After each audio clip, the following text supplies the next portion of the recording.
Guys, what's up? This is a random conversation with Nakita Reed from Tangible Remnants. We've been friends for a very long time, and this conversation took place December of 2020. So last year, I've been holding on to this particular conversation. Some of it is dated, but nevertheless, it's full of Christmas cheer. The conversation starts off talking about urban slang, particularly DC slang. So you'll get a kick out of that. We also talked about what we were hoping to achieve during the 2021 in terms of our podcast. I'm going to let you guys be a judge. Did I, or did we, again, I will link her podcast in the show notes. Did we say that we were going to do? Spoiler, we did not. No, I didn't do it for sure. Oh, and revamping our podcast. I know that I wanted to, the webpage of Architecture is Political. I also wanted to change the beginning intro music. We'll see if that happens for the third year. We talked about AIA and being AIA president. Not us in particular, but being a Black woman AIA president. What does that look like? And also the integration with NOMA. And did that last? Is that constant? And I'm happy to say that yes, all this year, NOMA and AIA partnered up and still hand in hand. So I'm hoping that it will continue in the future. We talked about Women's Leadership Summit, and it's going to happen fall of 2022 in Silicon Valley. So there were some comments made about it. Again, at the time, I didn't know. So I'm happy that they are progressing and will be showcasing women. I have no idea what the topics are. Absolutely no idea what the topics are. But hopefully it'll engage all women of all diversities and all shades, from the lightest of the light to the darkest of the dark women in this profession. We also talked about when we get back into the office and what does that look like. And a lot of things have not been discussed, which was the mental health aspect when returning into the office. It's just like they just want you back. And there's pushback and people quit and all this stuff, but no one's actually talking about it. And I think that firm leaders don't know how to address it. They just know that we want everybody back. And we want to be what we were. And people are like, no, I don't like what we were. And no one's listening to each other. So again, this is a conversation that took place last year, 2020 into 2021. And I am now airing it 2021, 2022. So I hope you enjoy it. Again, it's with Nakita Reed, a podcast host and creative of Tangible Remnants. And she's also a great friend. And a lot of people I've interviewed was because of her. And I called her my business bestie. She knows what that means. I'm a ginormous fan of hers. She's super smart and super businesswoman, super everything. She's a superwoman, and you should support anything and everything that she does. So here you go. Real quick. So I Googled DC slang. Yeah. So DMV slang. Right. See if it changed, because I've been out of DC proper for a long time. Mm-hmm. And so one of the words were Mo. Okay. And Mo is a person. Right. Or Bob. Bob is a person. Huh. What's up, Bob? Right. But your name's Bob. You're like, who's it, Bob? So right. I was like, oh, well, that's different. The slang I grew up with was like joint, mm-hmm. young. Mm-hmm. They don't say it. The kids nowadays don't say young. That's my mama says young. Son is still in. Okay, good. I mean, that's one of the ones where it's like I love how language is very specific. And I also forget that dance is also regional. I was talking to someone recently about hand dancing. Do you know what hand dancing is? Yeah. I was unaware that's a DC thing. Kind of like go-go is like DC music. But I was talking to like a friend who's from El Salvador, and well, you know what hand dancing is, right? And she, she's from DMV. She's like, no, what's that? I was unaware that hand dancing is like a Black DC thing. What are you talking about? Like, R. Kelly has a whole song about it. I mean, I guess, but listen, it started in DC. Hand dancing. Like my grandma loves hand dancing, and that's why I know about it. But yeah, so it's apparently a DC thing. I had to Google it because I was like, wait, because she was not the only person who had no idea what I was talking about when I was talking about hand dancing. Wait, they're like, well, what is it? I was like, you dance with your hand. I was like, it's kind of like like trying to describe hand dancing. It was like, it's not just like dancing with your hands, but it's like, I don't know. Step, Right. side to side, yeah, round Right. and round. Yeah. Exactly. And it's like you're connected to your partner just by like a light touch of the hand as opposed to like the waltz where it's like arms on shoulders or whatever. Anyways, yeah, DC. So that just reminded me of there were some other words too that I meant. I wrote it down somewhere, but Mm-hmm. but I thought that we can get together and just have a casual conversation. I know both our listeners know of each other. Love it. My people know you, and your people know me. Yep. So Yep. is this a rare opportunity for us to just chitty chat? And because when you're on the podcast by yourself, you're just talking to yourself, Yep. but other people are listening. Yep. So sometimes talking to yourself in a closet. It's true. Yeah, with clothes and belts and all that good stuff hanging around. Yep. Oh wait, I found it. Stamp. What's that? Like put your stamp on it? Feel like I'm spelling bee. Can you use it in a sentence? No. I mean what I say. Okay. Yeah, that's another one. But no, that's what stamp means. It's kind of like I mean what I say. Huh. Yeah, I don't know that I would put that. Okay. Bet. Of course. Yeah. Yeah. Bet isn't what. Yeah. All right. Say something. Bet. Like, Right. Yep. Slim. We already know Slim. Yep. Jonan. Jonan. Clowning people. Mm-hmm. Wellen. Oh, Wellen. Can It's you lion. Oh, like you Wellen. Okay. Mm-hmm. Interesting. And leg. Yeah. Leg is a thought. Leg is a thought? Leg is a thought. So like, but why? I'm like, are her legs showing? Is that what it is? like I guess. Okay. Slim, where you said that. Cranking. Okay. I think the kids today would say that it's lit. You remember On Fleek? Remember that was yes, everything was on fleek. Oh my God, that was the epitome. You wanted to be on fleek because otherwise you were whack. Whack. Whack. If you weren't on fleek, you weren't whack. So listen. So what I want to talk about is, okay, we're going to touch slightly on this. Okay. And this is how I'm going to tie into things. So this recording is in December. So it's Christmas time, holiday time. Mm-hmm. And usually architectural magazines and other architectural blogs or whatever would list, what the gifts that you give to architects. Yep. And so I went through this list of a couple of posts I've seen. Mm-hmm. And I was like, where are all the Black businesses? They did list it, but as donations. Mm-hmm. So you give to the Black people or the diversity people, whatever term it is nowadays. Right. But you don't support their holiday business. Like their commerce. Yes. What I just said was pretty strong. And maybe they couldn't find any. Possibly. Maybe they didn't think of it, which is what I am headed towards. Because I know that on Instagram, there's this push ever since during the Black Friday, Small Business Saturday. There's a couple of entrepreneurs, Black architect entrepreneurs who came together and is like supporting each other and doing these promotions of other people's businesses. And so I was wondering, did they get the memo, or as the whole hype of Black people die down? Like that window of attention on social justice issues and yeah, I hear you. And so right. That's interesting because I go back and forth between, is it really the person who was putting the list together was only thinking of or looking for, what was either popular or in their network and not going outside their network?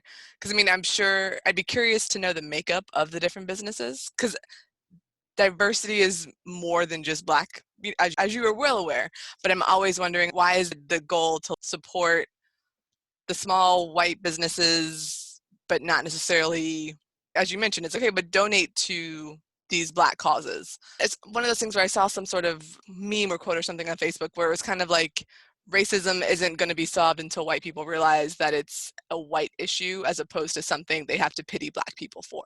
So it's like recognizing that it's not just a Black thing. And so the idea of, okay, we'll support these white businesses and go shop there because they're legitimate businesses, but just donate to these Black causes, like that dichotomy, or that difference is noticeable. And it's kind of frustrating because it always makes it seem like how the donations to different African continents, or like the Save the African Children, it's always showing like that little kid with like the fly on the forehead. And so many people think that Africa is just impoverished completely, and then they're blown away when they see like things in Nigeria or Ghana or other cities, like, wait, Africa has like buildings, Right. roads. It's like, yeah. It's like it's more than just the poverty that you see. So it's like the framing of it. Was it a moment? Because I was feeling this way all throughout the year. Doing a retrospect of 2020 of this is just a fad. And all these conversations that we have had has dissipated. Yeah. So I totally felt that too, because it's one of those things where I felt like it, and we were actually at our company, we were talking about the fact that it seemed like the events of the year led to a wormhole opening between the white world, or the white America, and Black America. So it's like all of a sudden people who didn't realize that police brutality was an issue saw it for the first time, even though it's been going on for decades. And so they saw it, they acknowledged it, they felt it for the first time for whatever reason. And so it's like, welcome to the conversation, glad you're here, but how do we keep them here, keep the attention here, so that this can be addressed and solved, acknowledged, reconciled, all of the words. But at the same time, I think many of us have felt like the window is going to close. So that's why there was such a need for there to be conversations and actions, and there have to be something that people can do while their attention is on it, because I think many of us knew that the window was going to close eventually and it was going to be the next thing. And so I think that's kind of what we're feeling, where it's somewhat, people are getting tired, or how do I say this? I would say I think you said it right. The people, it's tiring to feel exhausted or guilty or like whatever. It's kind of like when Obama became president and how racism was solved. Right. So not Obama, but Biden will be president. So everything will change. Everything will. Right. Right. Because it's one of those things where it's I've already donated to this. Why do we still have to think about it? Is when it's kind of like, it's not done yet. Like it has not been solved. The problem is still here. The attention is still needed, but recognizing that the next thing is gonna be, who knows? Like it's, I don't know, Murder Hornets 2.0 or something. Like it'll be. I don't know. And like 2020 has been that crazy year that, to some extent, is giving the world a chance to reevaluate the systems. I mean, I can't imagine, like, there hasn't been any other time in recent history where like the world and the country is actually having the opportunity to pause and look at all of the systems, from financial to healthcare to social injustice, housing, like all of the systems that make our society run have been disrupted this year. And I'm optimistic that we'll build back something better, and we're not going to try to go back to what it was, because what it wasn't working for everyone. But we'll see. I mean, they really did try to make America great again. Listen, and you know what always bugged me about that slogan? Always. The racist part of that slogan is the word again. Because when was America great, and for who? And so that whole like, let's make America great again. Listen, again, like what point in time? Tell me the date. And so that was always the word that rubbed me the wrong way. And like this whole romanticizing of the past without acknowledging how messed up and problematic the past actually is. always frustrated me. But Well, I mean, as a preservationist, right? hmm yeah, let's talk about it. Yes, let's talk about it. You should appreciate making it again, right? Listen, so but I'll reiterate that I did not go into preservation to preserve something because some dead old white man slept there. That was Hmm. not the goal. It was always the how do we recognize the fact that existing and historic buildings have environmental impact on the world, and that how do we make sure that what we're doing currently is not going to impact future generations from living their best lives. So it's the idea that we don't inherit the earth from our children. We don't inherit the earth from our parents. We borrow it from our children. And so the idea that recognize that preservation, it's it's political, as you're aware. All architecture. Well, very, You know? very. But it's one of those things where there's a way to tell the full story without negating people who existed. And there's a way to acknowledge the past because it happened. Like pretending it didn't doesn't change the fact that it did. So I think being able to acknowledge it is really the first step in being able to reconcile it and move forward. The other thing I want to talk about hmm is the future of each other's podcast. Where I wanted it to go hmm and where it ended up hmm was not exactly what I planned to have. Because one of the things that really paused me was the pandemic. hmm And it's still here. hmm And I don't know how this would translate into what I originally wanted to do. What did you originally want to do? Well, I wanted to really go down and do research. I Mm, wanted to really analyze the apartment complex and do a walking tour and create a walking tour. right. And I had all these plans and visions, and it's just wanted to see where it goes and where it morphs to, Right. and then I started a new job, and so that has taken away my attention, hmm and I'm still evaluating where I fit in because the job I do now does not relate to housing at all. Well, it does, but it doesn't. Right. At least not where I'm focusing on, of like affordable housing or low income housing.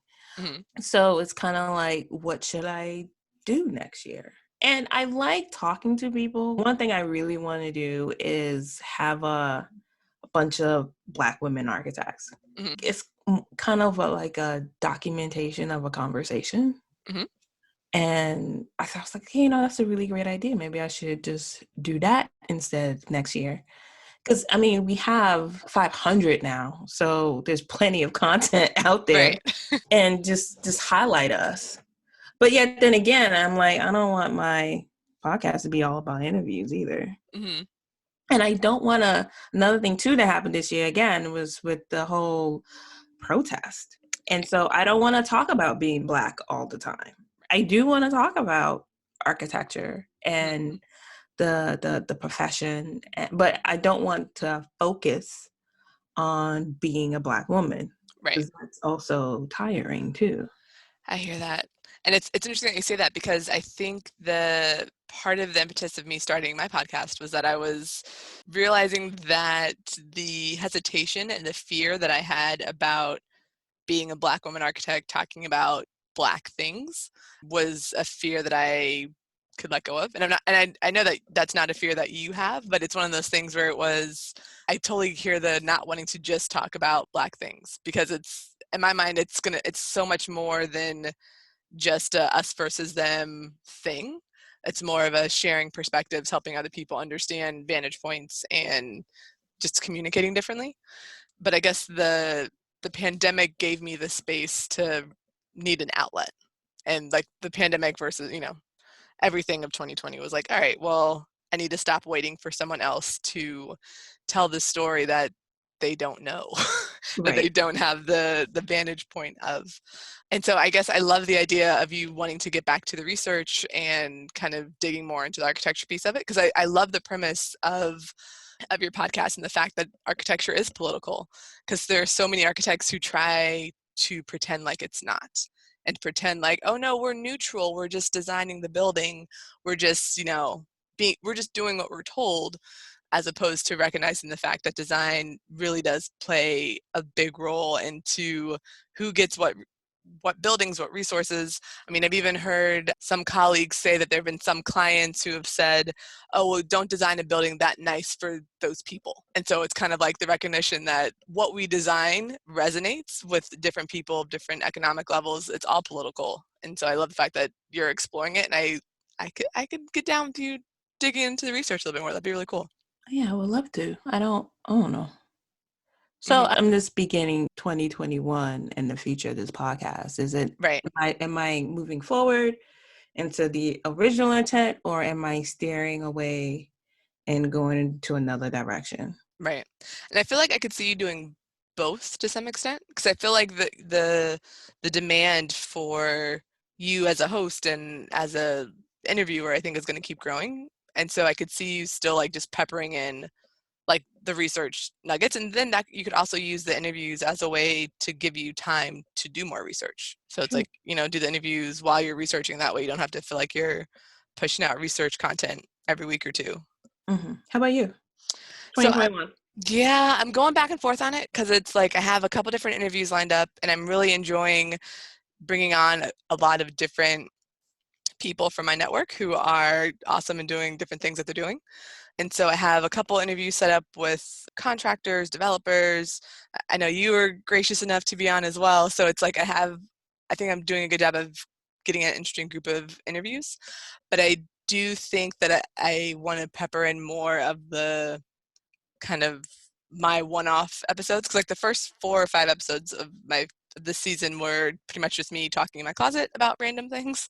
So, and like just making connections between the different fields. So I think I'll probably get back to that and like sprinkle in some of them. But with the holidays coming up and just like end of year burnout and general distraction, it's a little difficult. But I'm starting to think about 2021 and what that looks like. So I think it's gonna be a little bit of both. How about the technical side of things? Like I'm thinking about revamping my website. Mm-hmm. And selling some merch. I like that idea a lot. And so, wait, yeah, because you do have, I don't have a website, rather, I have like the Buzzsprout, which is where I host the podcast. So I have like that website for the podcast, but I haven't created a separate website yet. I've been meaning to, but I've been like, oh, I've been, not gonna lie, I've been like, what's Melissa doing? All right. I was like, oh, your website's a always. So I get so much inspiration from you. I don't know if you know this or not, but I do. And so I think merch makes a lot of sense. I was actually reading an article, the Four Seasons Total Landscaping, that company outside of Philadelphia where they ended up having that press Oh yeah, conference. yeah. They've sold over $1 million in merch since then because people all over the world have just thought it was hilarious and wanted to get in on buying the t-shirt or whatever. So that is brilliant on their side in terms of marketing and, good for them for living in the moment. And I just think it's funny how they're, all right, well, they started things like Make America Rake Again and like, and things that I'm like, well played, marketing person. Anyways, I thought that was funny. But yeah, I think merch is interesting and a good way to kind of help people get connected and buy what they. It's funny because I see, even for different TV shows and things I watch, there's so much merch that I see them. Oh, that's really cute. Like Schitt's Creek, that's a show that I love. And there's so many different cups and logos and t-shirts and just adorable things. Yes, I love that people are creating merch to blend the media that they're watching with what they can actually wear on their person. I think that's cool. So those are the things I've been thinking. And also, I want to write a book. Ooh, love it. But I don't know what it would be. I kind of like the idea of a children's book, Mm-hmm. or like a trashy romance novel. I love the spectrum there. Like, Children's books to romance. I love it. You have options in that like spectrum. it takes, because a trashy romance. I mean, you know how much drama goes on in an architect's office, like an It's architecture true. firm, like the drama that goes into that. I mean, I could pull from so many resources. That would be amazing. So it'd be like a modern day but trashier Fountainhead. Could be Yeah, fun. yeah. That could be a good time. It's just time. It's just all time. But I Right. want to be like a book published Yeah. thing. stuff is on my one of those bucket lists, and maybe this could be an outlet for that. Yeah. But the trashy romance thing, I mean, that would involve in some type of creative writing. Mm-hmm. But yeah. That sounds fun though. And you're right, there is so much to pull from in an architecture office of just like the drama and the politics and the he said, she said, just yeah, good times. Yeah, I would love to do that. That sounds actually like a lot of fun. I'm kind of thinking, are there any shows that took place in an architecture firm? Like I'm thinking like Only thing was How I Met Your Mother. oh yeah, sure, but Ted wasn't really a firm, or they didn't focus on his firm life so much. It was always in the evenings. Right. And then he was building this one building that took forever, right? Right. Yeah. Which was really realistic. Yeah. Because I'm thinking of Ugly Betty when I guess I was like a marketing agency or something like that, or Suits in a law firm, or I don't know. Yeah, it's never centered around. Yeah.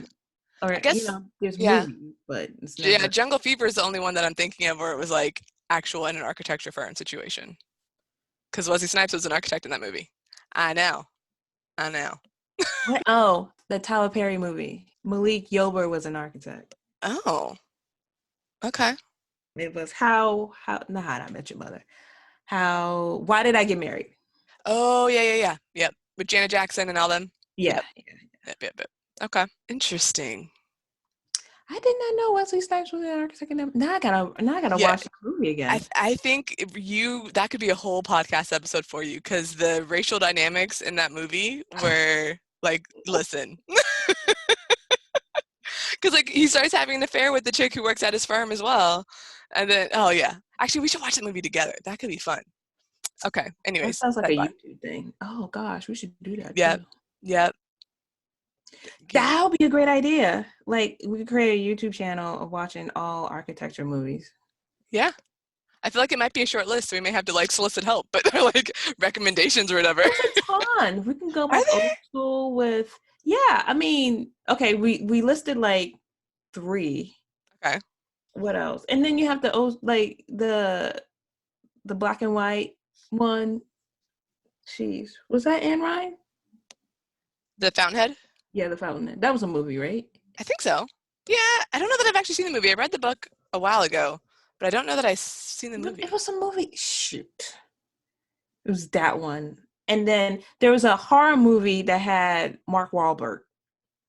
And it was like this house that the architect had built, and I think it had Alyssa Milano in it.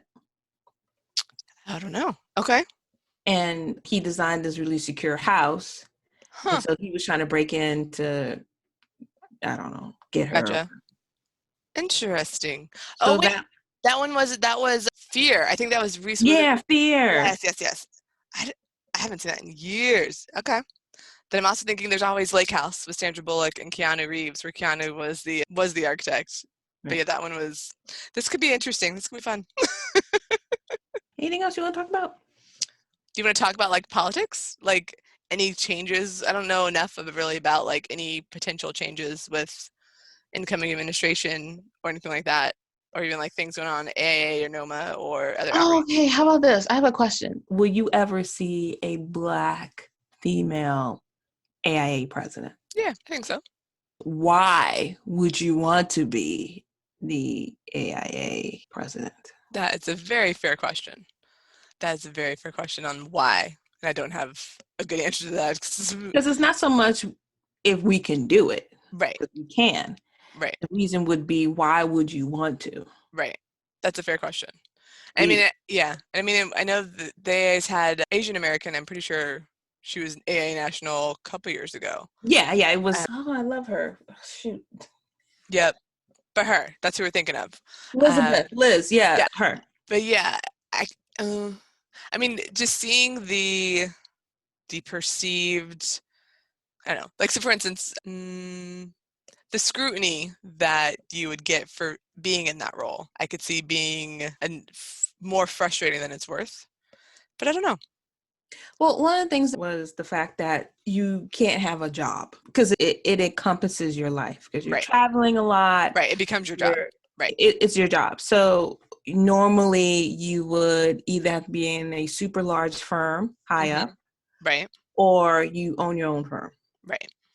So someone like me Mm-hmm. could not be AIA president. Well, besides minus the fact I'm not licensed. But if I was, I couldn't be because I'm not at that level at my firm.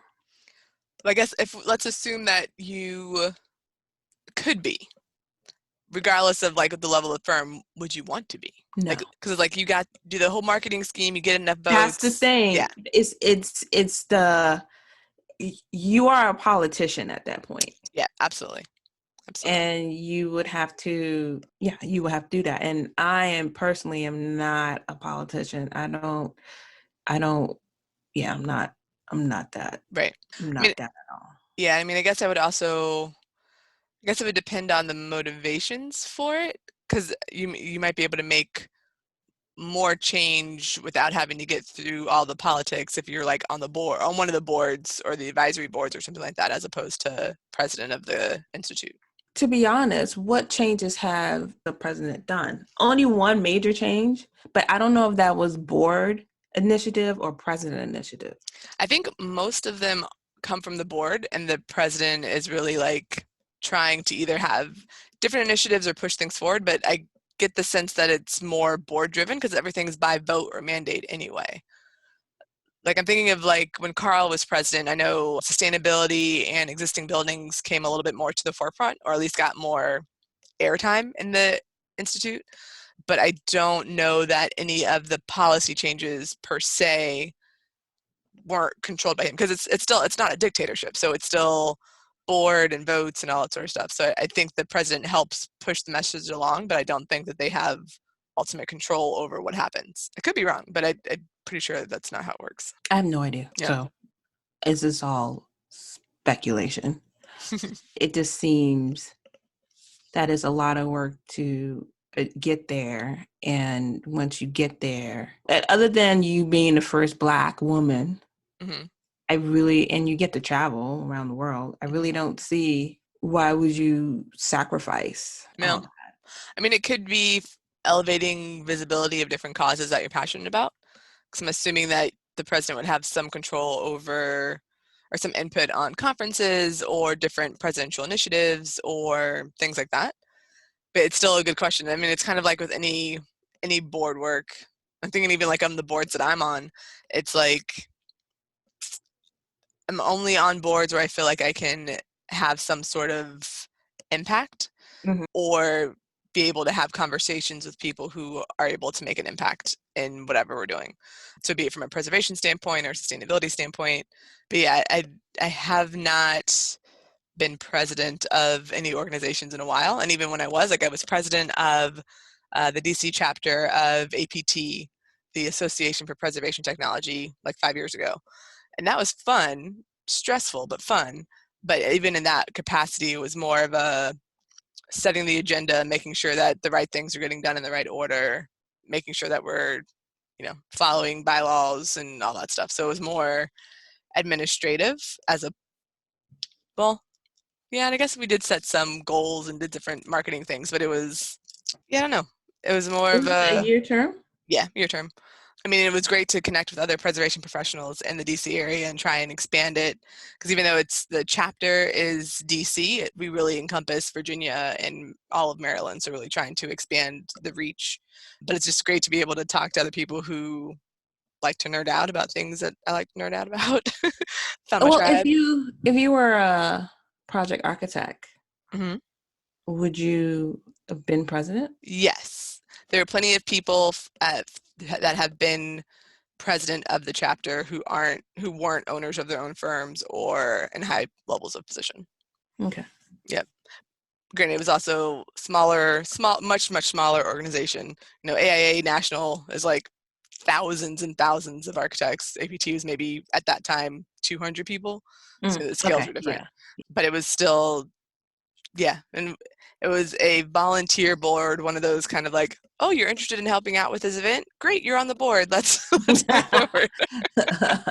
Yeah, they told you. Yes, exactly. It's grown since then, but back then it was very much like every able-bodied person who can help, please do. Yeah, it was great. It was a good experience, but I think my desire for being in that role was just kind of, I'd started lower on the board, and the way that it worked was pretty much once you became like vice president, then you became president, and so it's kind of like a trajectory. But it was just, I wanted to be able to have a little bit more sway over programming and things that we were doing at the organization. You couldn't be like Trump and just show up and be like, yo, I'm president now. Nah. Nah. There's a little bit more of a system in place. No money involved in becoming a board member. Mm-hmm. Okay. So then I guess I'm excited about the fact that NOMA and AIA or that AIA is more amenable to like having NOMA at the table. I know NOMA's asked that question multiple times, and they finally this year relented. And so I'm optimistic that that will help people who aren't typically around Black architects recognize that Black architects are just architects who happen to be Black, and that there's less of a, I don't know, there's more things that are similar about people than different. And so I'm hoping that the conversations continue even after the window of attention continues to close. Yeah, I was talking to someone else, and the question of, because AIA has all these committees and knowledge communities and so forth. And I used to be on the Diversity and Inclusion Council back in the day. And that committee has since dissolved, and it became Equity is EQFA. And they wrote I didn't really prepare to talk about this stuff.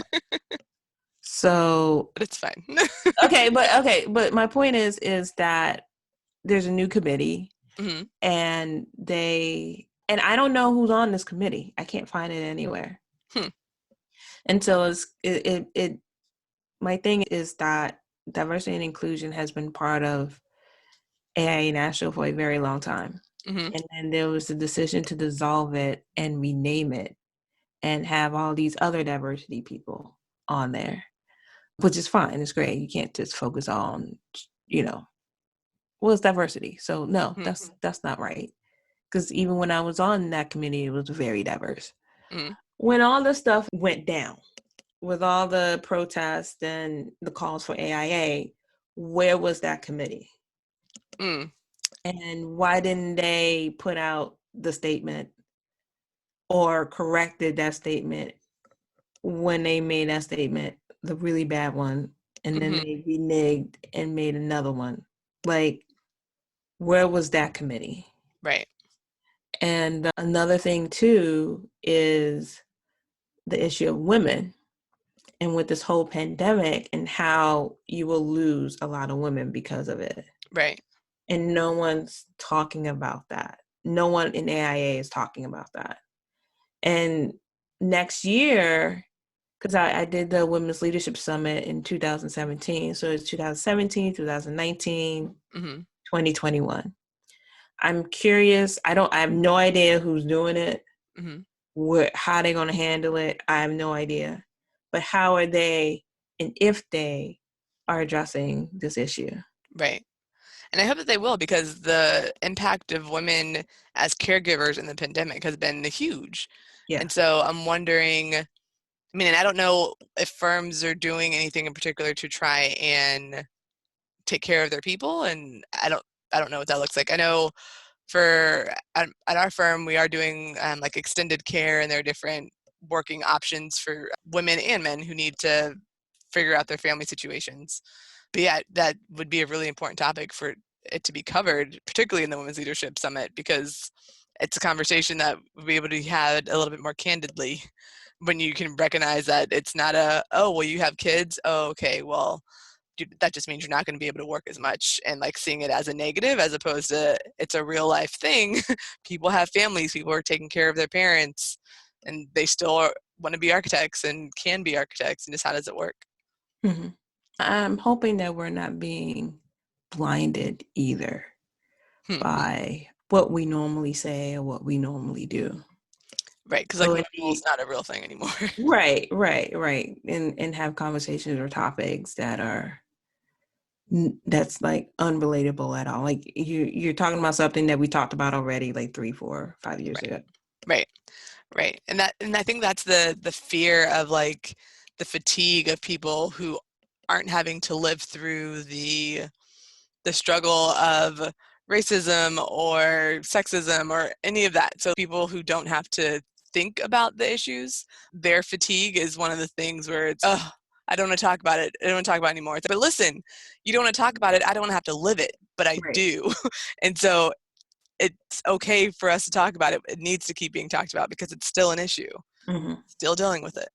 Right. And it's kind of, this whole thing is twofold too. Because again, you said you're not in the office. So you're not really experiencing the inappropriateness or right, the microaggressions and the all those things. microaggressions.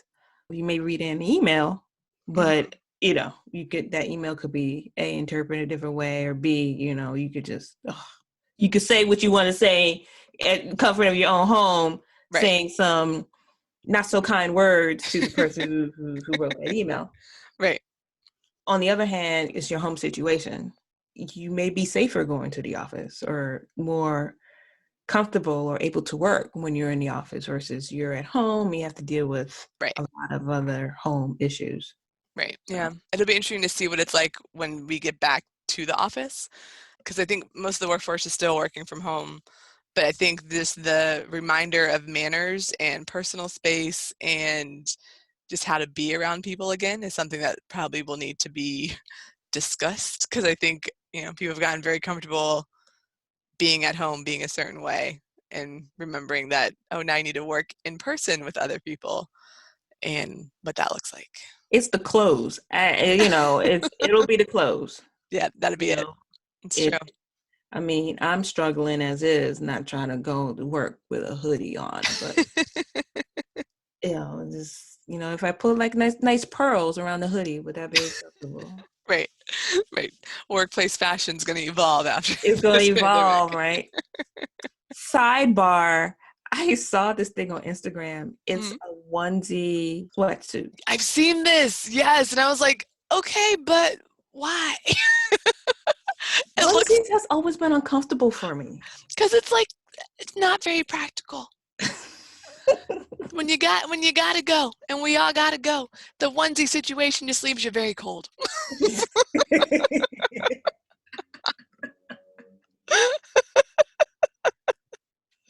Just saying, it looks cute until you gotta go to the bathroom. You gotta go to the bathroom. Even when that other outfit, what do you call it?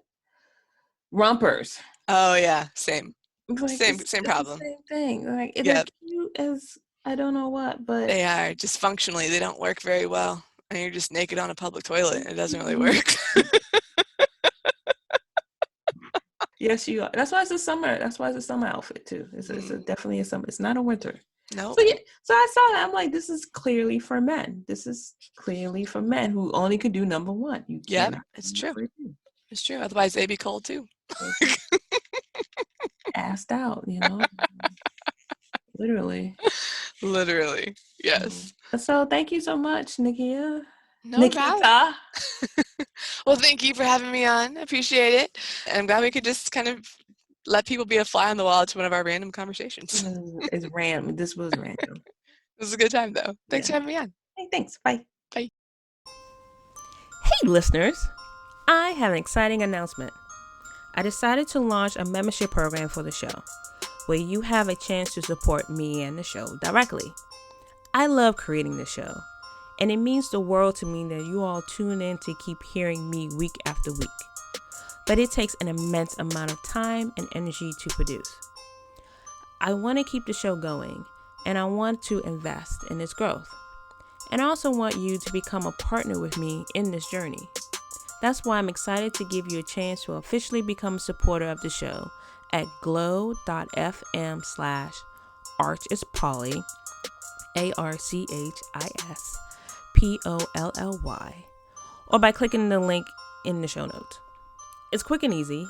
It takes less than 30 seconds and just takes clicking a link in the show notes and using Apple or Google Pay. You don't have to create any new logins. and you can contribute as much or as little as you like. If this show is part of your day or week, and you like what I'm doing, then visit glow.fm/archespoly, all one word, and support me and the show in any way you can today.